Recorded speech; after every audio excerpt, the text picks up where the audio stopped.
San Guillermo Police Station sa isinagawang Result Community Support Program ng LCAP at serbisyo caravan ng pamahalang lokal sa Barangay Burgos, San Guillermo, Isabela nito lamang ika-19 ng Agosto taong kasalukuyan.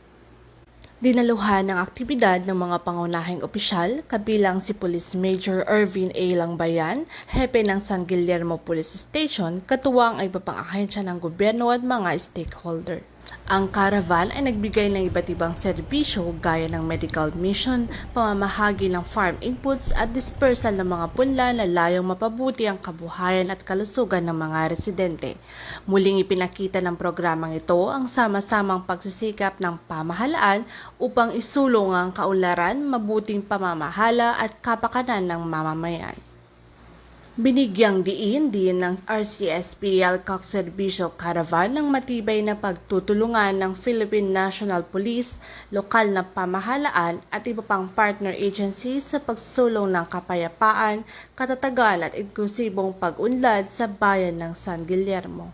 Sa pamamagitan ng patuloy na pagkakaisa ng mga stakeholder, layunin ng programa na mapalakas ang partisipasyon ng mga barangay, mapaigting ang pakikilahok ng mga mamamayan at makamit ang mithi na isang ligtas, maunlad at payapang komunidad.